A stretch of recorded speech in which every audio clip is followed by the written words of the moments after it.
Welcome to Beyond Barbarossa, the first English language podcast in the world to focus on the Eastern Front of World War II.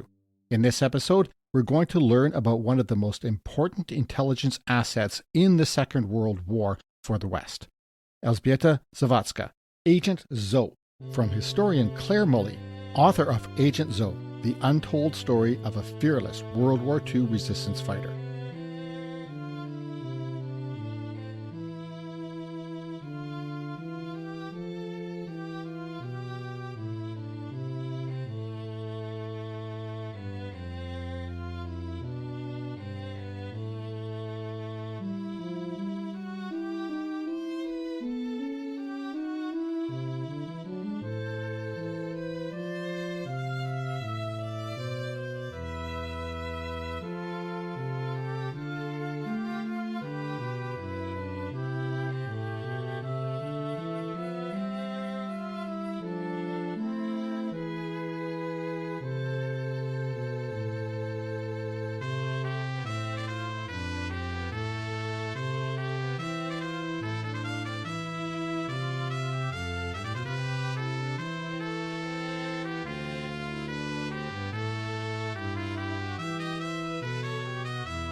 I'm Scott Burry, podcasting to you today, as usual, from the Redbeard Studio on the territory of the Algonquin Anishinaabeg Nation, also called Ottawa.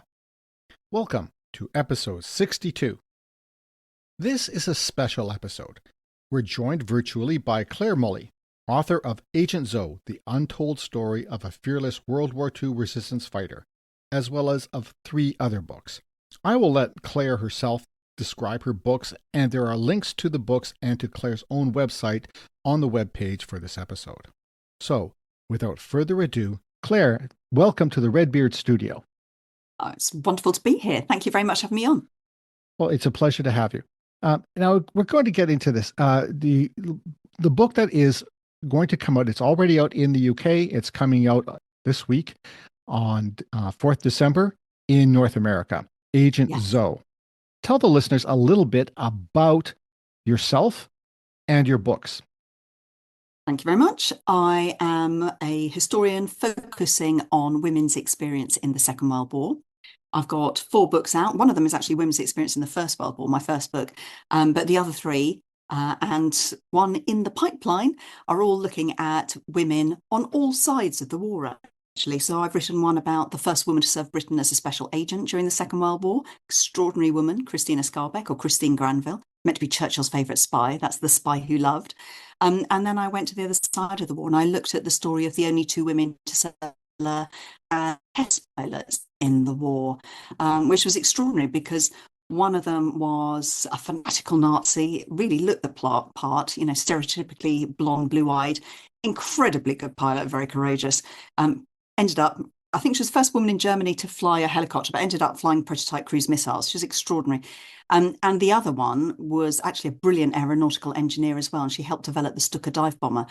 But she had, her father had been born Jewish. She was secretly had Jewish heritage, and she joined the resistance. And if I tell you that she married into a family called the von Stauffenberg family, and was involved in the most famous plot against Hitler. So we had just 2 women who served in this role, one of whom tried to save Hitler's life and the other one tried to kill him. It was just screaming out to be told that story. Absolutely. And then Agent Zo is the new one out. So this is a Polish woman, Elzbieta Zawacka, or Elizabeth Watson, as she was known in Britain. She served in Britain and Poland and across Europe, actually. And she was the only woman in the Polish elite special forces paramilitary. They were called the Cichociemni, which means the silent unseen. And she was the only woman in their ranks and the only woman to parachute from Britain to Nazi German occupied Poland in the war. Her story is just remarkable. It really is, and it really gripped me, especially the opening where she sort of lowers her legs into the opening or the door, the hole in the plane, and then drops out. And just thinking of feeling the and your description of the air blowing around her, and then the feeling as she drops down, and then the parachute opens. I felt that in my stomach. I really did. Thank you very much. I chatted to some modern military parachutists as well as looking at all of her own words for that piece. So I'm really glad you liked it. It's a compelling story, but what was it then that initially? Well, first of all, so she was this Polish intelligence agent. How did you find out about her? What was it that sort of drew you to tell her story? So I first came across her story when I was at an event at the Polish Embassy in London. Because one of my other subjects, The Spy Who Loved, she was born Polish but ended her life British. She served the British crown directly. They're very different women, very different stories, but they were both born Polish. And so the Polish Embassy had invited me to this event, and I was chatting to a lady there, very elderly, very short, absolutely lovely woman. And she was a veteran of the Second World War. She'd served in the Warsaw Uprising. Incredibly brave woman. She was just 16 years old, and she was working scavenging across the city during incendiary bombing raids from the Luftwaffe, trying to find Wow. medical supplies to bring back to the field hospitals, which were basically, set up in basements and cellars across the city, the parts the partisans held. And Zoe had worked alongside her. She'd known Zoe. And she said, "Oh, Christina Scarbeck, I mean, great story, Claire, but why on earth didn't you tell Zoe's story? I mean, she's the real Polish heroine." Right. Um, so I was like, oh dear, who's Zoe? Never even heard of her.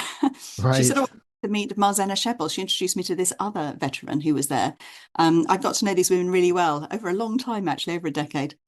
Sadly, very sadly, they both left us earlier this year. But Mm. Marzena had been a scout, and she had helped bring people out through the sewers from underneath the old town of Warsaw when the Germans took it out to other parts of the city to escape, and she'd help guide them.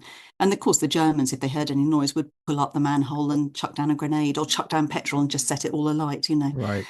So incredibly brave. Well, and she said, "Oh, Zoe was fantastic, Clay. I mean, she could do anything except wear makeup. She didn't like makeup." And Marzena had this bright red lipstick on, and but she obviously really admired her, both these women. And I just thought, well, if these remarkable ladies admire Zoe so much, I need to find out more. So that's what kicked me off on my journey.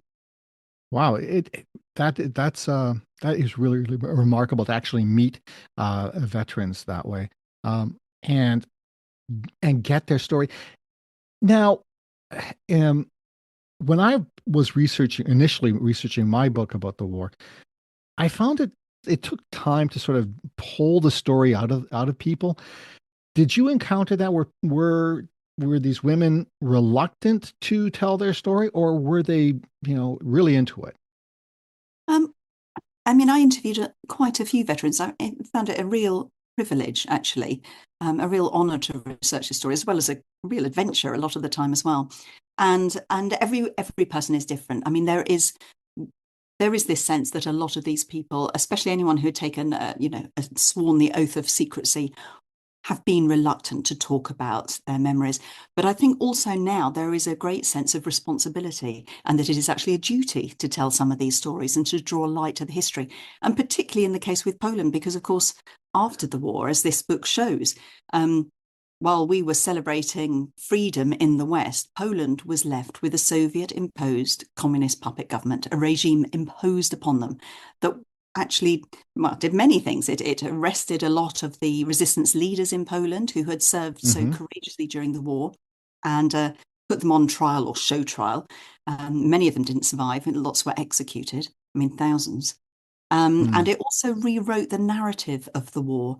So in Poland, everything from school texts to national monuments were put forth in the communist Soviet-backed worldview.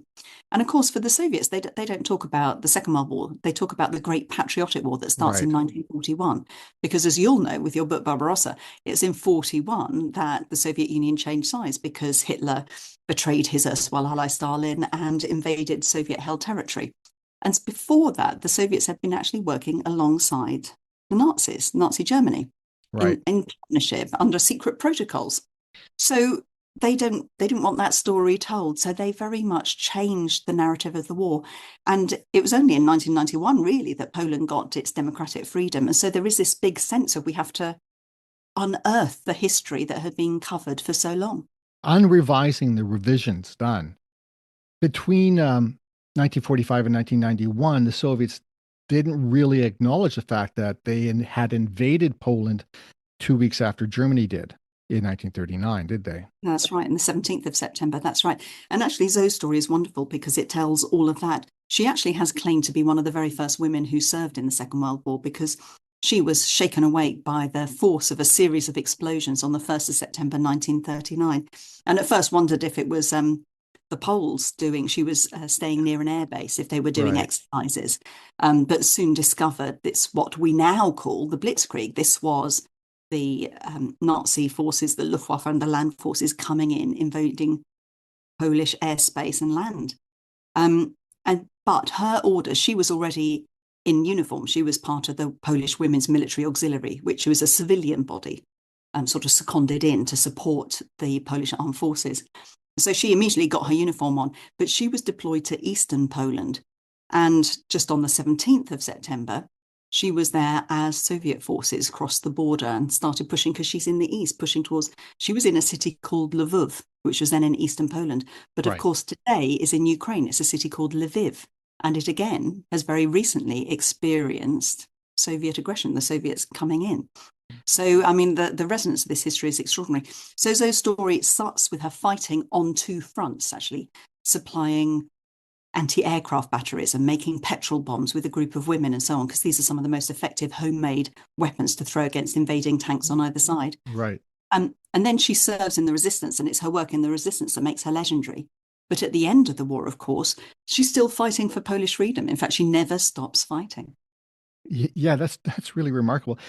And one thing about it, she's fighting the Germans, she's fighting the Soviets. And in a real sense, she's fighting her own side in that there was a real resistance to women serving Oh, and being recognized for their service during the war, wasn't there? And that was a major part of your book. thank you. Yes. I mean, Zoe Zoe said she was a feminist. Her niece said she didn't actually like the word very much, but she did say, I am a feminist. We have to fight for women's rights. But of course, she's also very deeply a patriot, a Polish patriot. And she's fighting against Nazi Germany. She's fighting against the Soviets. She's fighting for democratic freedom alongside the Allies. And so she doesn't see any conflict between these two things. In fact, women in Poland have this long history of supporting the military. The 1863 War of Liberation out there was sometimes known as the Women's War because of the number of women who served, some of whom had, cut their hair and put on men's uniform to serve, but some of whom just served as women, as medics, or even with arms on the front line. So Poland does have this strong history.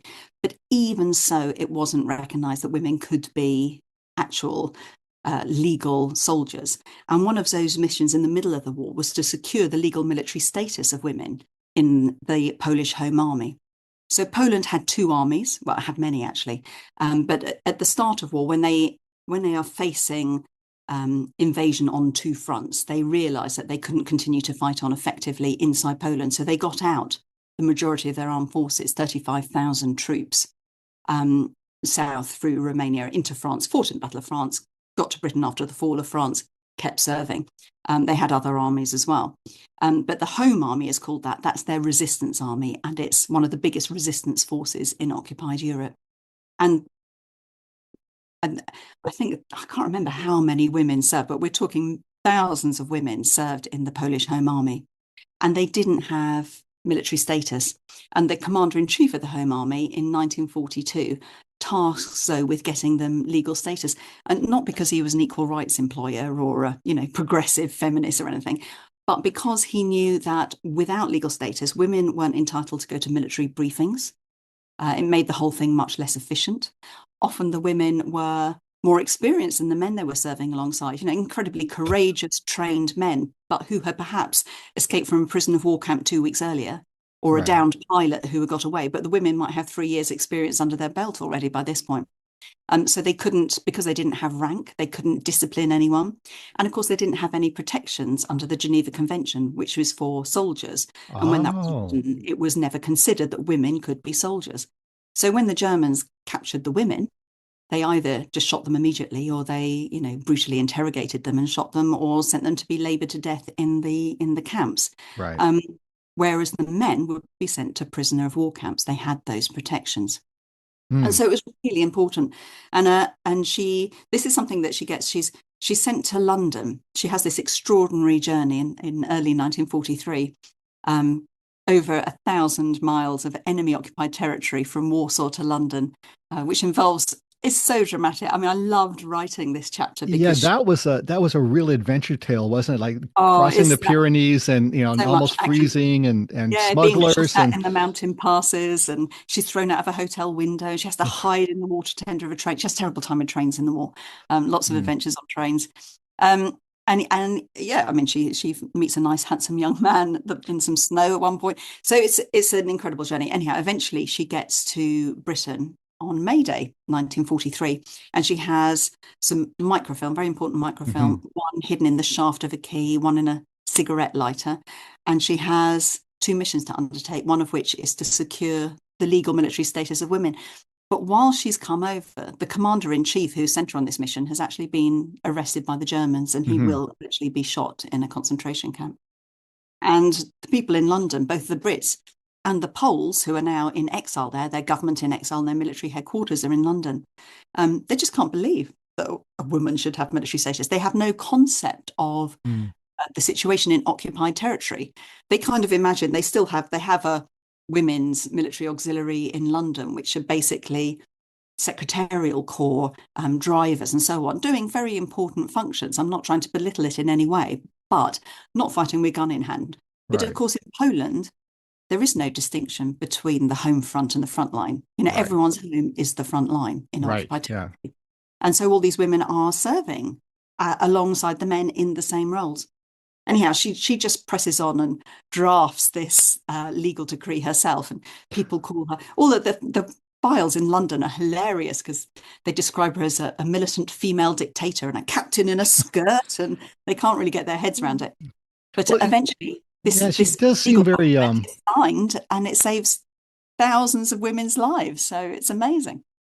she does though come across as being a very quite a forceful personality dealing with men or women or anyone. She knows that she's right. She's not going to brook any resistance or any question, is she? And why should she? I mean, When if you're if she right, was a man in uniform with rank, would you be asking me this question? I don't uh, know. I- Maybe you would, but I just think she's a that's very been effective figure yeah. undertaking the role she's been sent to do. So yeah, I think she's really admirable and much ahead of her Yes. time. Yeah, I really did admire her. Now, and you mentioned that she brought in the microfilm when she did arrive personally, but she was not, that Well, was not the only intelligence that she supplied. And you state in the book about the volume, the amount of intelligence that Polish agents managed to bring to the West. yeah. My question is though, did the Western allies actually use this intelligence very much? Well, it's mixed, of course. So after the war, Churchill reportedly commissioned some analysis into where most of Britain's wartime military intelligence had come from, and they found that almost 50% had come from just one country, which was Poland. And quite a fair percentage, significant amount of that would have come through Zoe. I mean, earlier on in the war, she had set up in 1940 a military intelligence network over a significant landmass in Poland. She had then become a courier, and then a very senior courier, delivering this intelligence on microfilm all the way into Berlin, because that was the fastest way to get it out, through a friendly embassy's diplomatic post. There was also, of course, the first Enigma code breakers were the Poles. Marian Rejewski and his team of mathematicians. And Zoe had actually studied maths alongside them before the war. She had a brilliant brain. And so she knew that team as well. So there's that element to it as well. So a lot of this microfilm intelligence was used strategically at the time. For example, though, she brought out two sets of microfilm, one of which was military and industrial intelligence. Right. So that is troop movements across Europe, U-boats in the Baltic, industrial sabotage planned and undertaken, and so on. And the second one was information on the Holocaust. So the creation of the ghettos across Poland, detailed reports on Auschwitz, which of course was the Nazi German concentration camp inside Poland, and sort of further broader details of the Holocaust in general and their aims with that. And how much that information was used is very disputed. There is this case, should the Allies have bombed the railway lines that led to the concentration camps to slow down the appalling policy of mass murder being undertaken there? Of course, the argument from the Allies was that we don't have enough bombers, we don't have enough planes, we don't have enough pilots. Our priority is to end the war earlier. That will stop the deaths. We need to focus on bombing these strategic sites. And it's very complex. So it's difficult, and we could probably argue that forever, but certainly the information she brought was of the highest grade intelligence, and that feeded into the decision making at the time. Right. Okay. Well, that's good to know. Now, I'm going to ask you the question that mystified me the most about your book. What does the phrase, "the Poles are closer to fiction than other people," mean? Okay, well, this was something I found written by the head of the Baltic section of SOE. So SOE is the British Special Operations Executive, which later that you had the American OSS, which was the American equivalent of the SOE. And of course, the OSS went on to become the CIA. You had amazing women as well, like Virginia Hall, who worked for both the SOE and then the OSS and then the CIA, amazingly. So yeah, there were a lot of significant number of women who worked with SOE, but most of the senior positions, of course, were men, and the head of the Baltic section. This is one of the things that he said. And what he meant by it is that the Poles were incredibly passionate in their patriotism. They have this sense going through generations of the need to protect their country. For example, Poland has history of centuries of being invaded and annexed and occupied by the empires around them, very aggressively taking their land, but also centuries of defiance and resistance and the pride that that engenders within the people. So this, I hesitate to say romantic sense, but this sense of it really being part of their national identity, part of their personal duty as well to protect their country. And this comes out in all sorts of ways. So the traditions in Poland, the clicking of the heels and the dances and so on, all has a really strong cultural fervor because that culture has been denied so often. It's been prevented by the Prussian Empire when they took over. When Zoe was born in northwestern Poland, in a beautiful little town called Toruń, when she was born, she wasn't allowed to speak Polish. Right. She couldn't use her Polish name, Elzbieta, Elizabeth. She had to use the German version, Lisa or Liesel, because they were trying to destroy that Polish culture, that heritage. Of course, the Germans didn't realise what they were doing was training up a brilliant double agent who knew how to speak perfect German and understood all the German culture and had a double identity since she was about knee high. Anyhow, but so for the Poles, all of this culture has this real sense of importance in a way that I think a lot of nations don't really appreciate. So I think this is what he's alluding to, is that the Poles live, breathe and dream their patriotism because it is so much part of their DNA. Maybe if we substitute the term mythology, or maybe they're closer to their own history than other people. Yeah, I suppose also, I think what he meant by that was that there is this sense of a narrative of drama and the power, the importance of it, putting your whole life behind it, that you tend to only read about in books in the West, but is lived out in real life. Right. In Poland. Okay. Now I get it. Okay. To focus a bit more then on your heroine, Zoe, she survived the war and almost lived to a century.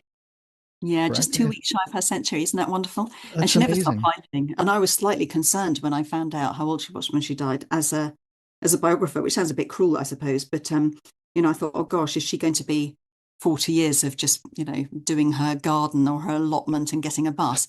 But she's not. She's not like that. She is fighting all the way. So she fought with solidarity. She fought. She was arrested twice after the war. And one of the great ironies of her story is that she was just a hair's breadth away from being arrested by the Germans many times. She had to leap from a Yes. moving train once, in the mountains. She had to hide just behind a tiny bush and just pray they didn't find her, and they didn't. And so she's so nearly captured, and she served from the very first hours of the war all the way through, right to the last days of the war, never caught. The Right. irony is that she was then arrested by the Polish government, Mm. albeit the communist government that had been Hmm. imposed upon them. And she was arrested in 1951, sentenced to 10 years, given a terrible time. And one of the most extraordinary interviews I did was with one of her cellmates, a woman who was just a teenager at the time, who could then tell me how much strength Zoe gave to the young women in the prison, how she taught them to have self-respect and dignity and to keep fighting. Right. Um, but then she was arrested again in 1976 by this regime, who just basically considered her life to be seditious, because she wouldn't submit to that Right. ideology. And she was always fighting for democratic freedom.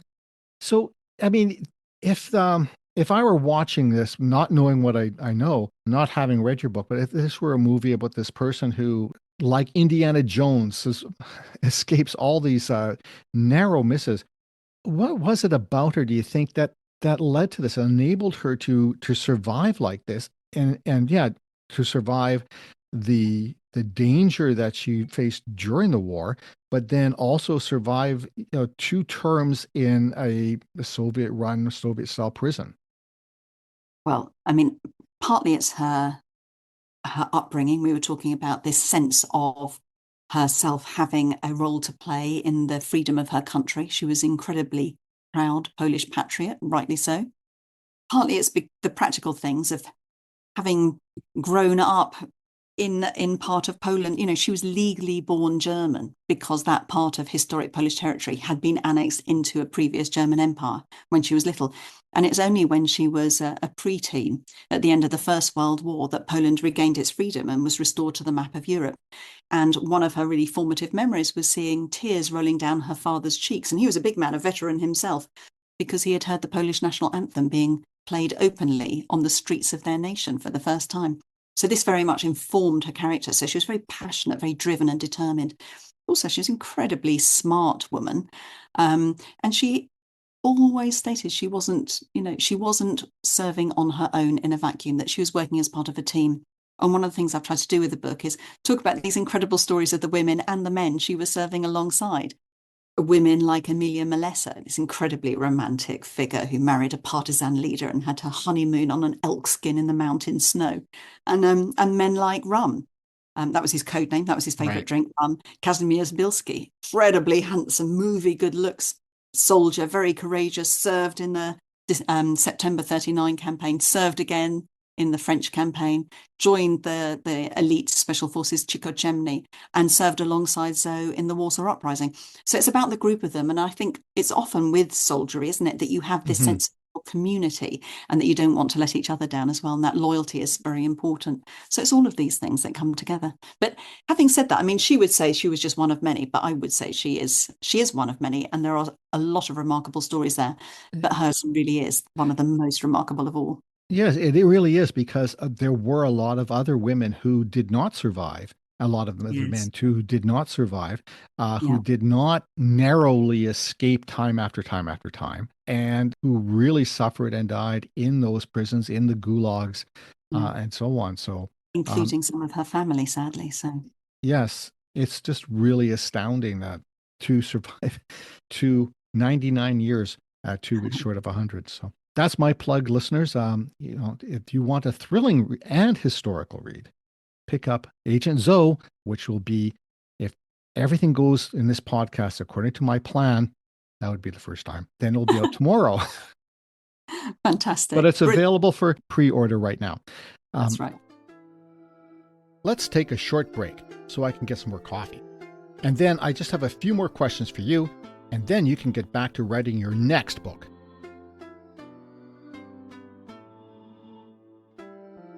Hi, Scott here. I hope you're enjoying this episode and that you get a lot out of the whole podcast. Beyond Barbarossa is still, as far as I can tell, the only English language podcast in the world that focuses on the Eastern Front of World War II. If you do like it and you want to help me keep it going, please give it a rating or a review on Apple, Google, Amazon, Podbean, or whatever podcasting platform you listen to it on. That helps let other people know about it. Patreon's another way you can support the podcast, my research, and podcasting expenses. All you have to do is go to patreon.com/beyondbarbarossa and sign up at whatever level of support you choose. Patreon supporters get early, ad-free access to new episodes, as well as exclusive bonus episodes on topics like the Winter War between the USSR and Finland and the pre-Barbarossa invasion of Poland by Nazi Germany and the Soviet Union in 1939. Check it out, won't you? Just go to patreon.com/beyondbarbarossa. Thanks. Did you know that the cappuccino was invented by a Ukrainian?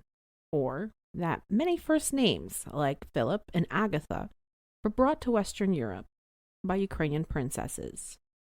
Or that a Ukrainian was the first female given the rank of officer in a modern army? Well, if you didn't, and even if you did, you can learn more on my podcast, Wandering the Edge, a podcast about Ukrainian history with a spot of travel, and all in English. And if you like Beyond Barbarossa as much as I do, because, well, it makes my life a whole lot easier since I don't have to do any episodes deep diving into the Eastern Front of the Second World War, please take a listen to Wandering the Edge for a deep dive into Ukrainian history, culture, and tradition. Find out more on wanderingtheedge.net. And now let's get back to Scott exploring and explaining the Eastern Front of the Second World War.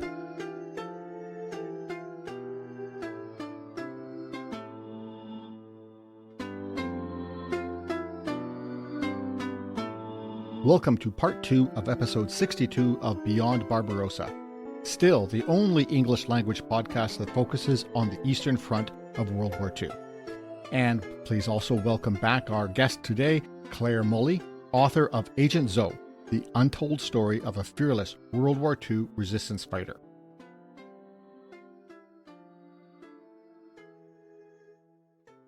When I started to do research for my books about my father-in-law who served in the Red Army, I started, and this was, I guess, around the turn of the century when I started on the work. And I started with some old books, old history books that I had about the Second World War. And I really had to dig for more information about the Eastern Front.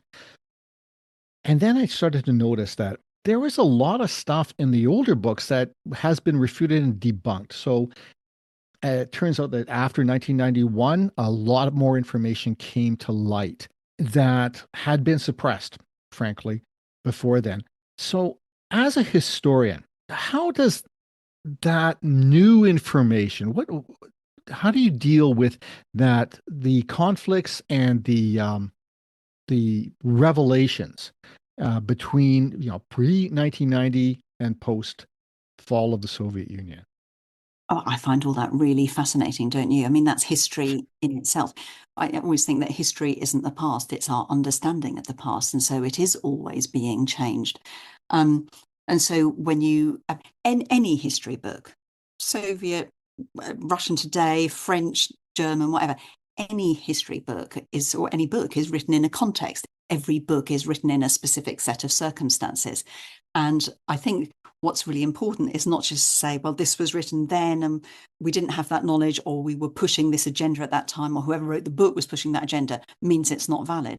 It's still really interesting as history because you learn, why are they pushing that agenda at that particular time in history? What was the context of that? How does it fit? What was happening? And so that tells us a lot. But you have absolutely right. You have to be very clear when you look at a book of any age, I'd say, including today, at who wrote it, what was their agenda, what are they driving at, what was known at that time, what was still hidden in the archives, but also what was their political perspective. And the most important thing is to look at as many different resources as possible. So when I was looking at Zoe, of course, I got stuck into the archives. The British archives have quite a lot because she spent some time in Britain during the war. And there are Polish archives in Britain, which are absolutely fantastic. But the Polish archives in Poland as well, very different. So digging stuff out there, and I work with Polish translators who I've worked with for years and trust very much. And sometimes they said, this is not the history that I was taught at school. None of this stuff was available to us then because they grew up in the communist era in Poland. But of course, even her truth is comes with a perspective. So you have to look at all of those things. You have to look at the primary sources, but it's as important to look at contemporary histories as well and make sure you're looking, putting it all into context. Yes, I do see that. I hope I'm not being biased when I read a history derived from the Soviet perspective after 1945, before 1990. It's hard not to be judgmental, I suppose is the term. I don't think there's anything wrong with being judgmental. As historians, we have to judge. I mean, otherwise, you're just sucking up a variety of sources and not critically analysing them. I mean, judging is part of the job. And all we can do is look at a variety of sources, look at contemporary critique as well as the original sources, and try to map the truth as we best understand it. Yeah, and I guess we'll never be 100% sure about exactly what happened. Well, okay, you asked two different people to report on a thing that happened last week, Yeah. and you'll get two very different perspectives. Yeah. That doesn't mean that they're not both valid. And we can't learn from both of them. The point is to make sure you look at as many perspectives as possible, and dive down as deeply as you can. So when I was doing this research, I spent months and months in Poland going to archives all across the country.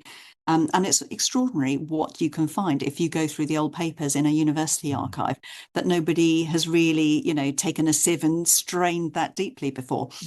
Also, I had some strokes of luck. For example, once I was with my translator and we'd gone to see the site where Zoe had parachuted back to Poland. There's a memorial there now.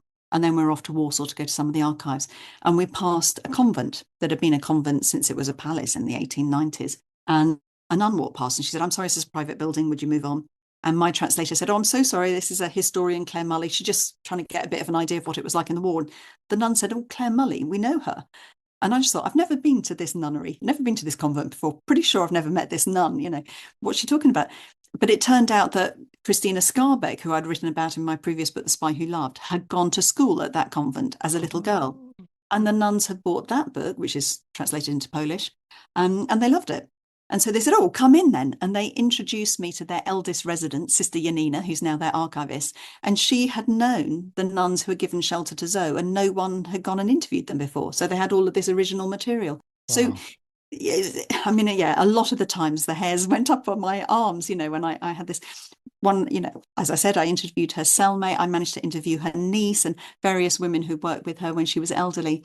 And I'd also interviewed a journalist who had known her in the 1980s in the run-up to Solidarity. He was Lech Wałęsa's press secretary. And this is the man with all the tapes. That's right. Halfway through, he said, "Would you like to hear her voice?" And he got these tapes and he had recorded her. And so, I mean, I don't speak Polish, which is very frustrating, but I can tell a joke now. But I could hear the emotion in her voice and her banging on the table. And then at the end of it, it clicked into military marching band music. So I said, "I'm so sorry. What's that doing on the end of the tape?" And Andre said, "Well, when he was recording her, it was in the communist era, and it was actually illegal to record her. But he found the best tapes to record on top of, because he couldn't get blank tapes, were the tapes of the regime."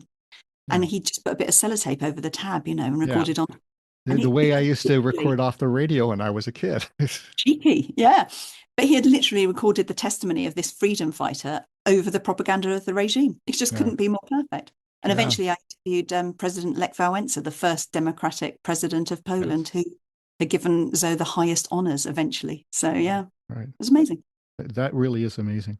Now, this is a kind of a complicated question. When I was doing research for my book or for this podcast, one of the things that really gets me is the incredible complexity of the fighting on the eastern side in Eastern Europe.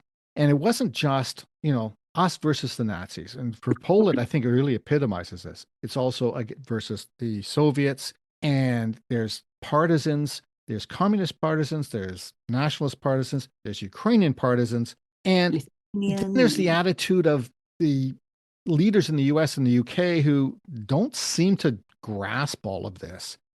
How did that complexity fit into your research and what you were finding? I mean, it is slightly more complicated. It's not this binary thing. Like in France, you feel that the Allies were fighting against the Nazi Germans, and it was very, very clear what was going on. In Poland, it is more complicated because they were fighting on two fronts right from the start of the war. As you know, they're fighting first against the Nazis, but then against the Soviets, the Red Army coming in. And Stalin said they were coming into Polish territory because there was no viable government left in Poland and there was chaos, and they needed to protect the ethnic Russian population in that part of the country, which is something we've heard more recently as well, of course. But in fact, we now know, we've known for a long time, that there was a secret protocol, part of the Molotov-Ribbentrop Pact, that they had always designed to come in and carve up Polish territory between them. So Poland is in this very awkward position in June 1941, when the Soviet Union joins the Allies because Hitler has invaded in Operation Barbarossa Soviet-held territory in Poland. Suddenly, the Russians join the Allies. And for Churchill, somebody said, how can you accept a partnership now? How can you accept the Soviets as allies? You could have not had a more anti-Soviet leader than Churchill. And he said, I would make a pact with the devil himself if it would drive out the Germans. So Churchill had so many cool phrases, didn't he? It's great to quote. But yeah, so for the Allies, we desperately need the Eastern Front, right? We need the Soviet resources. We need to push the Germans back from that side. So of course, we're going to ally with them in the war. And the Germans had this kind of insane idea that they could say to us, towards the end, let's do a deal and fight together against the Soviets. As if that was ever going to happen. Which is something also we don't really talk about. That just seems insane to us, but you have to put yourself into a German perspective to think they thought that was actually a realistic option. But for the Poles, they start the war as Britain's greatest ally, really, because they've got their 350,000 troops out. They've got this big armed forces. After the Polar France capitulates, all these countries capitulate. Poland never capitulated. So it's the Poles and Britain, the British Empire countries. And then more resistances begin to start operational duties. And then the Poles find themselves moved from the table because in June 41, the Soviets come, and then they've got so much more resources. They're much more important. And then, of course, at the end of the war, at the end of 1941, America enters the war. And then you have the big three round the table. And Poland, who's been this vital resource, who's contributed so much through the Enigma, whose pilots have served in the Battle of Britain. And actually, the two most successful squadrons in the Battle of Britain were Polish squadrons. Yes. And, they went on to fought in North Africa and Italy, Monte Cassino. They played such a big role. But ultimately, they are left without a seat at the table. Yeah. And by the time that you get Yalta Conference and so on, by the time that the big three are negotiating, what is the post-war geography of Europe going to look at? Poland is not there to stake its claim. And in fact, at that point, Britain, it's really the power is between America and Russia. Right. Or the Soviet Union. And there was no will in Britain. There weren't the resources, and there wasn't the political will in America. They were coming up towards another election. They weren't going to continue the war to save Poland. It's the irony that we went to the Second World War started because of these nations' pledges towards a free Poland who'd been invaded. And yet at the end of the war, Poland is the victorious country that notably ends up with a Soviet-backed communist regime. They still have not got their freedom. Right. Yeah. It gets removed. From 1941, they've had to ally themselves with a nation, the Soviet Union, who they're pretty clear quite soon have massacred all of their senior officers that they'd taken as prisoners of war at the start of the war in the forests of Katyn and elsewhere. And the Soviets tried to pin that on the Germans. And they did. What a propaganda. I wouldn't mind blaming the Nazis for a whole lot of things, but that was the Soviets. That was the Soviets, and there's still a lot of denial around it. So it is very complicated, and Poland was in this incredibly awkward position where they have to be allies with a country, the Soviet Union, that they know is very aggressive. And you see this played out in the Warsaw Uprising. So Zoe parachuted back to Poland to serve in the Warsaw Uprising, which started on the 1st of August 1944, which was designed to enable the Poles to liberate their own capital city, Warsaw. They waited until D-Day had happened, so they had Western Allied forces coming in continental Europe, Right. American forces with them in continental Europe. And then from the east, the Eastern Front is being pushed down. Everyone is pushing the Germans right back towards Berlin, ultimately. Yes. And so they know that they've got these forces coming towards them, and what they want to do is liberate themselves and not be beholden, particularly on the Soviets, for their liberation. Right. And so, and plus, Radio Moscow's been broadcasting, if you don't rise up, you're as good as collaborating. And the Poles are desperate because the Germans have been incredibly brutal in their occupation, much more so even than their occupation of France, for example. Yes. It's absolutely Oh, yes. the conditions. And so they're desperate to fight anyhow. Mm-hmm. So they rise up on the 1st of October, and they think it will take 2 days, but they hope, they're prepared with supplies to last for 2 weeks. And in the end, they have this incredibly courageous, inspiring, and very tragic uprising that lasts for 2 months. And eventually they're forced to capitulate. And they're partly forced to capitulate because when the Red Army arrives on the outskirts of Warsaw, they do not come into support. They pause, they set up camp on the outskirts. One group does come in, the Poles who've been serving in the Red Army, for which their leader is, discommunicated. That's it for him. But the majority of the forces just stay there. And not only that, but they also refuse to support the Allied airdrops. So That's right. The Brits, the Americans, well, all the groups that are coming in to drop supplies, who basically have to take twice as much fuel. So they're flying gasoline cans, because the Soviets won't let them land and refuel in the airfields they've taken just on the far side of Warsaw, even though we're meant to be allies, because it doesn't serve their agenda. Yes. So, the argument is that the Warsaw Uprising is militarily a fight against the Nazi German forces, but politically, it's a fight against the Soviets. What they're trying to do is to claim their stake for the post-war future. Yeah. And sadly, of course, they're defeated. Yes, this Soviet duplicity in kind of claiming we had to rest. We couldn't possibly go any further at that point into Warsaw. And I think that the fact that they were denying their airfields to their allies' own planes puts a lie to that. But also it I think there's some truth in that. I do think there's some military case to say we actually had another agenda, we had other priorities. But I, completely agree it was duplicitous, and they could easily have shared the airfields and so on. Yes. Or brought in their own supplies. But also it ties in an interesting way to another an author that I interviewed a couple months ago, whose uncle had served in the U.S. Air Force in the one of the last air raids on Hitler's hometown. Right. And again, American airplanes were if they had to land in behind the Soviet lines, behind the Red Army's lines in occupied territory because of damage or whatever, the crews were arrested by the Soviets and imprisoned. I think that really helps us paint a picture on the Russians, and it was mostly the Russians' agenda here. Okay, my last question. Oh, no, second last question. And I know you're not feeling well.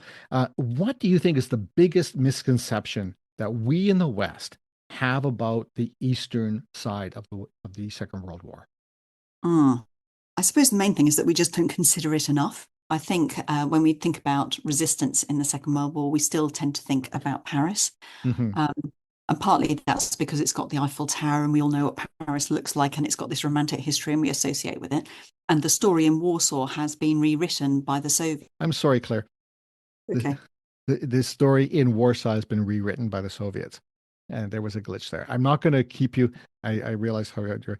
Just tell us then, what is Clare Mulley's next book? I can't tell you. It has been commissioned. I'm very excited. I'm doing the research at the moment, or when I can.